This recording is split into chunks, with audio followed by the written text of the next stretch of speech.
How are you, कैसे हैं आप सब। हमने जो लास्ट टाइम पे आपको पढ़ाया था, make them sing in German even the cousin cooked pigeons, यानी कि ये इधर से लास्ट सेंटेंस है। क्या लिखा था? Make them sing in German even the pigeons, यानी कि कबूतर भी क्या कर रहे थे, बिल्कुल जर्मन भाषा में बोल रहे हों ऐसा लग रहा था। आगे देखिए, whenever I looked up from my writing, I saw a mammal sitting motionless in his chair। यानी कि जब मैंने अपने राइटिंग टेबल से ऊपर झांक कर देखा तो एमहेमल जो थे बिल्कुल मोशनलेस थे, गतिहीन जिसको कहते हैं, यानी चेयर बने अपने चेयर में बैठे हुए, एंड गेजिंग, और घूर रहे थे, निहार रहे थे, देख रहे थे। First at one thing at then at another. क्या लिखा है? एक बार एक वस्तु को देखते हैं, फिर दूसरी वस्तु को देखते हैं। As if he wanted to fix in his mind, ऐसा लगता था कि जैसे अपने दिमाग में बिल्कुल फिक्स कर देना चाहते हैं। Just how everything looked in that little school room, यानी कि कक्ष में, जो विद्यालय के रूम में, प्रत्येक वस्तु को वो अपनी आंखों में बिल्कुल बैठा लेना चाहते थे। ऐसे प्रत्येक वस्तु को देख रहे थे। Fancy for 40 years he had been there in the same place, यानी कि लगभग 40 साल जो हैं उन्होंने क्या कर रखे हैं, इसी विद्यालय में बिता रखे हैं। With is garden outside the window, और बाहर जो है बगीचे में, खिड़की से बाहर जो बगीचा दिखता है, and is class in front of him, और उनकी क्लास के बिल्कुल सामने जो उनको दिखता है। जस्ट लाइक दैट, ये सब चीज़ें जो हैं वो बड़े गौर से देख रहे थे। Only the desk and benches had been worn smooth, कहा गया है, यानी कि just like that only the desk and benches had been worn smooth, यानी कि देखो ये वर्न मैंने था घिसना, स्मूथ थोड़ा सा घिसना जिसको बोलते हैं, यानी कि just like that only the desk and benches had been worn smooth, यानी कि केवल डेस्क व बेंच जो हैं घिसकर थोड़ा चिकने हो गए थे। The walnut tree in the garden were taller, और बगीचे में जो अखरोट का पेड़ था वह थोड़ा सा क्या नीचे लटक गया था, लंबा हो गया था थोड़ा। वॉलनट में जो अखरोट का पेड़ था वो थोड़ा लंबा हो गया था। And the hope wine that had planted himself, और जो होप वाइन का उन्होंने अपना हाथ से पेड़ लगाया हुआ था, twined about the windows to the roof, वो कहाँ पहुँच गया था, बेल जो है होप वाइन की कहाँ पहुँच गई थी, खिड़की के रास्ते बिल्कुल छत तक पहुँच गई थी। ये बदलाव है वहाँ के, ठीक है ना। How it must have been broken his heart, ये सब उनके हृदय को तोड़ने वाली चीज़ें थी सब। टू लीव इट ऑल, क्योंकि सब कुछ छोड़ना था उनको। पुअर मैन, मैंने बेचारे आदमी। To hear his sister moving about in the room above, अपनी बहन जो है उनकी ऊपर क्या कर रही थी, पैकिंग देयर ट्रंक्स, यानी कि सामान पैक कर रही थी। For they must leave the country next day, यानी कि अगले दिन वो क्या करेंगे, कंट्री नेक्स्ट डे का मतलब अगले दिन वो देश छोड़कर वहाँ से जाने वाले हैं। But he had the courage to hear every lesson to the very last, और लेकिन उनमें एक साहस जरूर जो बता था, वो क्या था, प्रत्येक अध्याय को बहुत ध्यानपूर्वक सुन रहे थे। आफ्टर द राइटिंग में लिखने के बाद we had a lesson in history, इतिहास का अध्याय आया। And then the baby chanted their BA BE BI BO BU, यानी कि बच्चे क्या कर रहे थे, दोहरा रहे थे। क्या दोहरा रहे थे, जैसे अपनी लैंग्वेज है उनकी BA BE BI BO BU, ठीक है ना। Down there at the back of the room old Hauser, और वहाँ नीचे क्या है, जो ओल्ड हॉजर वहाँ बैठे थे, had put on his spectacles, अपना चश्मा जो है उन्होंने पहना हुआ है। And holding his primer in both hands, अपने दोनों हाथों में उस ग्रंथ को पकड़ा है। Spelled the letters with them, और उनके साथ वह उन शब्दों को बिल्कुल दोहरा रहे थे। You could see that he too, आप देख सकते हैं उनको भी, वॉज क्राइंग, वो भी क्या कर रहे थे, रो रहे थे। His voice trembled with emotion, यानी कि उनकी आवाज़ जो है बिल्कुल कांप रही थी भावनाओं से।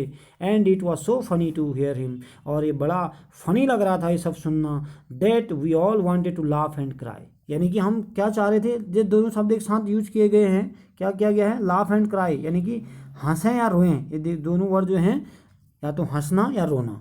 ऐसा लग रहा था कि हंसें कि रोएं, ऐसा हो रहा था उनका। How will I remember it that last session, यानी कि अंतिम अध्याय कितना याद रहेगा।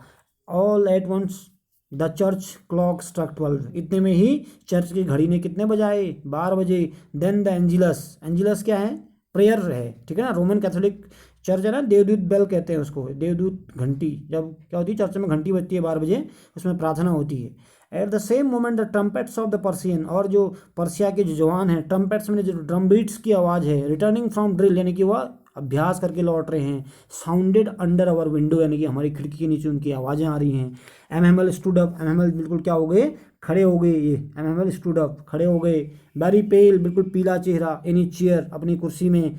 I never saw him look so tall, मैंने इतना लंबा उनको कभी देखा नहीं। लंबा का मतलब क्या है, कहने का मतलब क्या है, बिल्कुल ऐसे खड़े हो गए, ऐसे अवस्था में मैंने पहले कभी देखा नहीं उनको कहते हैं। कौन? फ्रेंच कहता है ऐसा जो करेक्टर है। माय फ्रेंड, मेरे दोस्तों, सेड ही, उन्होंने कहा, आई डॉट आई का मतलब पूरा वर्ड वो यूज नहीं कर पा रहे हैं, बट समथिंग चोक्ड, मैंने जैसा गला रुक गया हो उनका। He could not go on, यानी कि वो आगे कुछ नहीं कह पाए। Then he turn to the blackboard, तब वो क्या? ब्लैक बोर्ड की ओर टर्न हुए। Then he turn to the blackboard, यानी कि ब्लैक बोर्ड की ओर टर्न हुए, blackboard. Then he turn to the blackboard, और ब्लैक बोर्ड की ओर मुड़े। टुक अ पीस ऑफ चौक, एक चौक का टुकड़ा लिया। And bearing with all his might, पूरी ताकत के साथ, he wrote at large as could, यानी कि जितना वो ताकत से लिख सकते थे उतनी ताकत से उन्होंने एक सेंटेंस लिखा। क्या लिखा? वाइवा ला फ्रांस। वाइवा ला फ्रांस का मतलब फ्रांस जिंदाबाद, यानी कि लॉन्ग लिव फ्रांस, ठीक है ना, ऐसा लिखा उन्होंने, लॉन्ग लिव फ्रांस। वाइवा ला का मतलब क्या है? Long live France. Then he stopped and leaned his head against the wall, तब वो रुक गए, अपना सर जो है दीवार के सहारे नीचे झुका दिया। एंड विदाउट अ वर्ड, और बिना एक शब्द बोले, he made a gesture to us with his hand, और अपने हाथों से इशारा किया। क्या कहा? स्कूल इज डिसमिस्ड, स्कूल बिल्कुल क्या हो गया है? समाप्त हो गया है।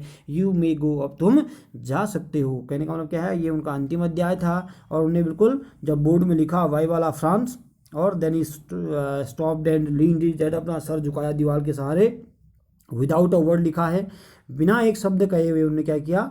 ही made a gesture with his hand, अपने हाथों से उसने इशारा किया उन्होंने, ठीक है ना। और लास्ट में क्या कहा? School is dismissed. School is dismissed का मतलब स्कूल समाप्त हो चुका है। यू मे गो नाउ, ठीक है ना, अब आप जा सकते हैं। ये चैप्टर जो था हमारा किस पर सेट था? मैंने आपको क्या बोला? This chapter written by Mister Alphonse Daudet, 1840 में जन्म हुआ है इनका, 1897 इनकी मृत्यु हुई है, ठीक है ना। और दूसरा, इसको सेट करने के पीछे रीजन क्या है? इसका जो मेन थीम क्या है? ये टाइमिंग पीरियड है, the timing period of France and Persia war, ठीक है ना, 1870 and between 1871 1 year this war also regularly continue चला ये युद्ध। उस समय ये युद्ध चलने के बाद क्या इस युद्ध का असर जो पड़ा, मेनली 2 डिस्ट्रिक्ट्स में पड़ा फ्रांस के। कौन कौन से? अल्सेस और लॉरिन में पड़ा। क्योंकि ना जब युद्ध हुआ था तो उसमें क्या किया था? पर्सिया इसमें जीता था, और पर्सिया का जो प्रतिनिधित्व किया था, यानी कि पर्सिया का जो हेड था वो कौन था? बिस्मार्क था, और उसने फ्रांस को हरा दिया था। तो फ्रांस के जो डिस्ट्रिक्ट जो थे अल्सेस and Lauren, more affected and also much affected the schools में बहुत ज़्यादा इसका प्रभाव पड़ा। प्रभाव क्या पड़ा? कि वहाँ लैंग्वेज जो है चेंज हो गई, यानी कि जो फ्रेंच लैंग्वेज थी, अब उसके बाद कौन सी लैंग्वेज आ गई? जर्मन लैंग्वेज आ गई, ठीक है ना। तो ये लास्ट लेसन जो अल्फोंसो डाउडेट ने लिखा है वो क्या है? पूरा का पूरा लैंग्वेज चेंजिंग के ऊपर और अफेक्शन ऑफ द स्कूल के ऊपर उसका क्या प्रभाव पड़ा, इसके ऊपर पूरा डिस्कशन था। अब ये चैप्टर लगभग आज क्लोज हो गया है। अब इसमें नेक्स्ट डे में आपको क्वेश्चन आंसर भेजूंगा। आपने इसमें वर्ड मीनिंग करना है फेयर कॉपी में, ठीक है ना, और प्रयास करना है कि वर्ड्स को मीनिंग जो है उसका इंग्लिश में अगर आप करो तो बहुत अच्छा है। और इसके जो क्वेश्चन आंसर हैं मैं आपको क्वेश्चन आंसर भेजूंगा एक्सरसाइज में से, ठीक है ना। जितने भी इसके थिंक्स एज यू रीड के जो थिंक एज यू रीड के क्वेश्चन होते हैं उन क्वेश्चनों को मैं आपको भेजूंगा। आपने एक ट्रांसलेशन की कॉपी बनानी है। ट्रांसलेशन जो कॉपी होगी वो हिंदी ट्रांसलेशन होगी, वो अलग रहेगी। और एक स्कूल कॉपी बनानी है दूसरी, उसमें क्या रहेगा? वर्ड मीनिंग रहेंगे और क्वेश्चन आंसर रहेंगे, ठीक है ना।